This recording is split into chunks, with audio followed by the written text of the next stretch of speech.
Hello friends, यदि आप कोई प्रॉपर्टी परचेज करने जा रहे हैं, चाहे वो कोई हाउस हो या मान लीजिए रेजिडेंशियल प्लॉट हो, फ्री होल्ड लैंड हो या कोई फार्मिंग लैंड हो, तो आप सावधान हो जाइए। आप बिल्कुल सही ज़मीन खरीद रहे हो, फिर भी आप रजिस्ट्री के बाद जो है कोर्ट कचहरी के चक्कर ही काटेंगे। हो सकता है आपको पोजीशन ना मिले। इसलिए हमने कुछ यूपीआरसी, कुछ property transfer act, registry manual act, जो है सारे एक्टों को इकट्ठा कर दिया, जो कि लोगों को जानना चाहिए, जागरूक बनना चाहिए, जिससे कोई भी ज़मीन खरीदने के बाद कोई प्रॉब्लम ना हो। एडवोकेट आपके डॉक्यूमेंट्स देख लेते हैं, पहली बात तो अच्छे से देखते नहीं, देख भी लेते हैं, खरीद भी लेते हो आप ज़मीन, फिर उसके बाद परेशानी होती, फिर आप वहीं जाते हो और उन्हें फिर पैसा देते हो और कोर्ट कचहरी के चक्कर काटते हो, तो आप बच सकते हो। देखिए साथियों, आजकल सबसे एक आम समस्या जो है, कई लोग मुझसे फ़ोन कॉल्स करते हैं और आम समस्या, सबसे ज़्यादा समस्या लोगों की क्या है कि ज़मीन प्लॉट खरीद ली, ठीक है, कब्जा नहीं मिल रहा, या कब्जा मिल भी गया तो पता चला 4 से 10 साल बाद जो है वो दिक्कत हो रही है, ठीक है, कहीं लेखपाल आ रहा है, कहीं किसी का नोटिस आ रहा है, कहीं कब्जा संबंधी विवाद हो रहा है, ठीक है। तो इन विवादों से कैसे बचें, इसके लिए साथियों आपको जानना होगा, ये 6 नियम जानने होंगे आपको। मैंने बाकायदा जो है पॉइंट टू पॉइंट नोटेड किया है। पहले कि जमीन प्लॉट खरीदते समय आपको 116, 117 की प्रक्रिया क्यों जरूरी है, क्यों ध्यान में रखना चाहिए, जिससे बाद में कभी भी इन फ्यूचर आपकी जमीन पर किसी प्रकार का विवाद ना हो। एक चीज मैं आपको बता दूं साथियों, कि जमीन आपने भले सही देख ली, बिल्कुल सही खरीद ली, लेकिन कब्जा संबंधी विवाद सबसे ज्यादा हो रहे हैं। और ये विवाद करते कौन है, या तो सह खातेदारक करते हैं, या जो पड़ोसी गाटेदारक, जो भी मान लीजिए खातेदारक होते हैं, वो करते हैं, ठीक है, दो ही लोग करते हैं। अगर मिनजुमला नंबर है तो मान लीजिए जो भी मान लीजिए सह खातेदारक, वो भी कर देते परेशानी, ठीक। अब दूसरा पॉइंट में मैं बात करूंगा कि जमीन खरीदने पर धारा 80, 144 क्यों जरूरी है, जमीन खरीदने पर सेक्शन 98 की प्रक्रिया क्यों जरूरी है, जमीन खरीदने पर कौन कौन से डॉक्यूमेंट्स चेक करें, डॉक्यूमेंट्स में कौन कौन सी प्रविष्टियों को चेक करना चाहिए, और अर्बन प्लानिंग डेवलपमेंट्स को भी आपको थोड़ा समझना चाहिए। देखिए, आप अपने एडवोकेट के भरोसे मत बैठिए, ठीक है ना, वो आपको बिल्कुल सही जानकारी नहीं देते। अगर एडवोकेट बिल्कुल सही जानकारी दे रहे हैं तो आज सबसे ज़्यादा पेंडिंग में मामले हैं, और रजिस्ट्रियाँ कौन करता है, एडवोकेट करते हैं, फिर भी क्यों भाई लोग वाक जो है धोखाधड़ी लोगों के साथ हो रही है, ठीक है। एक चीज़ मैं साथियों और बता दूं आपको कि कई लोग कमेंट्स में मेरा कॉन्टैक्ट नंबर मांगते हैं, तो भाई मेरा कॉन्टैक्ट नंबर वीडियो की डिस्क्रिप्शन में दिया गया है। अगर आप कोई भी लीगल एडवाइस लेना चाहते हैं, या मान लीजिए उत्तर प्रदेश में आप प्रॉपर्टी परचेज कर रहे हो कोई, और उसका पूरा डॉक्यूमेंट्स वेरिफिकेशन करवाना चाह रहे हो, ये सारी चीज़ें, ठीक है, तो आप करवा सकते हो कि जमीन विवादित तो नहीं है, किसी प्रकार का कोई केस तो नहीं चला, करवा सकते हो। कॉन्टैक्ट नंबर हमारा वीडियो की डिस्क्रिप्शन में दिया गया।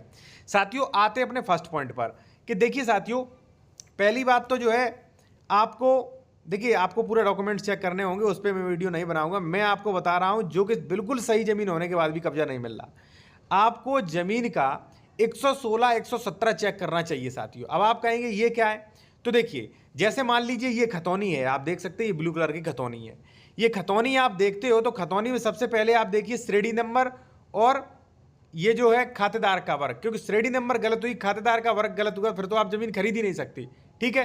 फिर आपको देखना होगा उसका म्यूटेशन है, यहाँ पे नाम है कि नहीं दाखिल खारिज में, ठीक।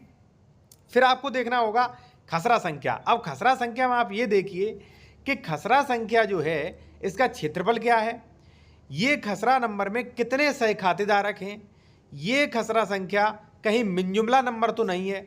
अब आप कहोगे सर मैं ये चीज़ें क्यों चेक करूं, मुझे क्या मतलब है। देखिए, मैं एक चीज़ आपको बता दूं, आप डॉक्यूमेंट्स देख सकते हैं, लेकिन आपको प्रॉपर्टी ट्रांसफर एक्ट या प्रॉपर्टी मैनुअल एक्ट, जो रजिस्ट्री मैनुअल एक्ट है, यूपीआरसी की जानकारी आपको नहीं होती है, वही का आप धोखा खा रहे हो उसी वहीं पे। क्या, मान लीजिए साथियों आप गाटा संख्या 101 में प्रॉपर्टी खरीद रहे, जमीन खरीद रहे, तो वहां पे ये चेक करिए कहीं ये मिनजुमला नंबर तो नहीं है। अब आप कहेंगे ये मिनजुमला नंबर क्या, मिनजुमला नंबर वो नंबर है जिसका अंश डिक्लेरेशन हो चुका है, लेकिन अभी बंटवारा नहीं हुआ। अब वहीं पे सारी प्रॉब्लम आ जाती है। प्रॉब्लम क्या साथियों, मान लीजिए आप गाटा संख्या 101 में जमीन खरीद रहे, आपने एक प्लॉट खरीद लिया, ठीक है, बिल्कुल सही जमीन हो, बिल्कुल सही जमीन आपकी है, फिर भी आप जो है कोर्ट कचहरी के चक्कर एक दिन काटेंगे। क्यों काटेंगे, इसलिए क्योंकि 101 का विभाजन नहीं हुआ साथियों। मान लीजिए 3 लोग हैं, ए है, बी है, सी है, आपने खरीद लिया ए से, ठीक, तो हो सकता है कि ये गाटा नंबर 101 बड़ा है, ठीक है, आपने एक प्लॉट ही तो खरीदा है। अब इसका ना तो अंश डिक्लेरेशन हुआ है, धारा 116 की कार्रवाई नहीं हुई है, धारा 117 की कार्रवाई नहीं, ना कुरा डिक्लेरेशन हुआ है। ए ने आपको बेच दिया और आपको कब्जा भी दे दिया। अब बी और सी जो सह खातेदार है वो ऑब्जेक्शन कर सकते हैं कि यहाँ पे कब्जा मैं नहीं दूंगा, आप दूसरी जगह कब्जा लीजिए। आप कुछ भी नहीं कर पाओगे। क्यों? क्योंकि वास्तव में प्रोविजन है, अभी इसका कुराही डिक्लेरेशन नहीं हुआ है, तो आप कैसे कह सकते हैं पूरब में मैं हूं, पश्चिम में मैं हूं, उत्तर में मैं हूं। आप मान लीजिए कैसे आपने चौहद्दी लिखवा दी, पहली चीज मैं आपको बता दूं। ठीक, अब जहां पे गाटा मिन जुमला नंबर होता है वहां पर भी यही प्रॉब्लम आती है साथियों। ठीक है ना। मैं आपको एक चीज बता दूं कि देखिए आजकल सबसे बड़ी जो परेशानी है अवैध कब्जा है जमीन को विवाद को लेकर, वो सबसे बड़ी 90% जो है वो है ये साथियों। जैसे मान लीजिए गाटा संख्या 101 में आप खरीदते हैं, तो या तो आपके पड़ोसी खातेदार परेशान करेंगे, ठीक है, कि नहीं यहां नहीं, यहां तक हमारा है, ठीक है, तो वो उसका निपटारा आप कर सकते हो सेक्शन 24 से। मेड़बंदी डाल दो भाई, लेखपाल जो भी है मान लीजिए पूरा प्रोसेस है उसका आपका नाप तोल के दे देंगे, आपका विवाद खत्म हो जाएगा।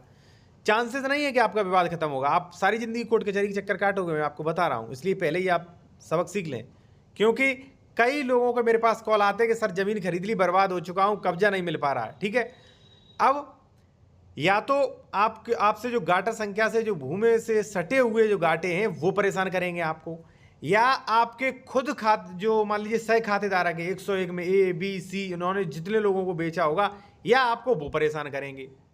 अब उनसे परेशान करेंगे और आप परेशान होगे भी और कोर्ट कचहरी के चक्कर काटोगे, वहां भी कुछ नहीं मिलेगा। ऐसा क्यों? ऐसा इसलिए है साथियों क्योंकि ना तो यहाँ पे धारा 116 की कार्रवाई हुई है, ना तो धारा 117 की कार्रवाई हुई है, ना यहाँ पे कोई लेआउट पास, ना लेआउट जारी हुआ है। आपने खाली जमीन खरीद ली है, अब परेशानी तो होना ही है आपको। ठीक है, अब साथियों इस प्रकार के प्लॉट खरीदने से बचें। आप कोशिश करें कि धारा 116, 117 मिन जुमला गाटा खातेदारक देख के ही जमीन खरीदें। अब मैं आपको बताऊंगा एक चीज कि जमीन की धारा 80, 144 क्या है, धारा 98 क्या है और अर्बन प्लानिंग डेवलपमेंट की सारी चीजें। एक चीज मैं आपसे और कहूंगा, यदि आप कोई कानूनी सलाह लेना चाहते हैं या आप डॉक्यूमेंट्स वेरिफिकेशन करवाना चाहते हैं कि उसमें अर्बन प्लानिंग डेवलपमेंट है या मान लीजिए property transfer act, registry manual, UPRC, इनका कहीं उल्लंघन तो नहीं हुआ है, तो आप करवा सकते हैं। कॉन्टैक्ट नंबर हमारा वीडियो को डिस्क्रिप्शन में दिया गया है। देखिए जमीन खरीद रहे हो, अगर आवासीय खरीद रहे हो तो वहां पे सेक्शन 80 का आदेश होना चाहिए।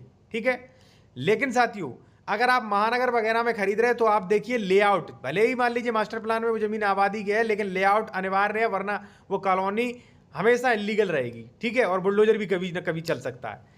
अब बात करूंगा मैं थर्ड पॉइंट पे कि सेक्शन 98 क्यों चेक करना चाहिए। साथियों अगर जमीन SC ST की है, ठीक है, भले आबादी की हो, फिर भी सावधान हो जाइए, प्रॉपर्टी डीलर और वकील आपको बेवकूफ़ बना रहे हैं। मत खरीदिएगा तो सेक्शन 98 अच्छे से पढ़ लीजिए, सेक्शन 80 अच्छे से पढ़ लीजिए, तब खरीदिएगा। ठीक है ना। और कोई भी लीगल एडवाइस के लिए मुझसे भी संपर्क कर सकते हो, कॉन्टैक्ट नंबर वीडियो को डिस्क्रिप्शन में दिया गया। चौथा आता है कि जमीन खरीदने पर कौन कौन से डॉक्यूमेंट्स चेक करें। डॉक्यूमेंट्स सारे ऑनलाइन अवेलेबल हैं। ठीक है, जैसे मान लीजिए खतौनी, रजिस्ट्री, नक्शा, ठीक है, और डॉक्यूमेंट 4145, ये सारे ऑनलाइन है, मान लीजिए आप आसानी से ले सकते हैं। लेकिन साथियों डॉक्यूमेंट्स लेने से कुछ नहीं होता है, उन्हें चेक करने से होता है। उनमें property transfer act, registry manual, UPRC, इनका सारी मान लीजिए कानून को फॉलो कर रहा है कि नहीं, ये देखना जरूरी होता है, वरना कोई भी देख लेगा, आप भी देख लोगे डॉक्यूमेंट्स। ठीक, चेक क्या क्या करें? चेक ये करें कि खतौनी जो भी मान लीजिए पहले सबसे पहले आप खतौनी चेक करें। खतौनी में श्रेणी नंबर क्या है, ट्रांसफरेबल लाइट्स वाली है, नॉन ट्रांसफरेबल लाइट्स वाली जमीन है, इसकी फसली वर्ष क्या है, इसमें दाखिल खारिज हो चुका है कि नहीं, कितने सह खातेदार है, मुन जुमला नंबर तो नहीं, इसका मान लीजिए 116, 117 की कार्रवाई हो गई है कि नहीं, इसका क्षेत्रफल कितना है, और क्षेत्रफल में से जो बेच रहा है उसका अंश कितना है, दाखिल खारिज के सभी आदेश, स्टे ऑर्डर, बंधक, ये चीज चेक करने के बाद जरूरी नहीं कि जमीन सही हो, उसके बाद आप चेक करिए रजिस्ट्री। ठीक है, रजिस्ट्री में आप ये भी चेक करिए कि इसने कहीं डबल रजिस्ट्री तो नहीं कर दी है, इसने कहीं अंश से अधिक विक्रय तो नहीं किया, इसने कोई संशोधन या मान लीजिए वो तो नहीं करा लिया है, कोई फ्रॉड करके कोई स्कैम तो नहीं कर दिया है। ये सारी तमाम चीजें आपको चेक करनी होती हैं। आप डायरेक्टली जमीन मत खरीदिए, अगर आप ऐसे खरीदते हो तो आप पैसा वेस्ट कर रहे हो, कभी ना कभी आपको कोर्ट कचहरी के चक्कर काटने पड़ेंगे। साथियों वीडियो अच्छा लगे वीडियो लाइक करें, चैनल को सब्सक्राइब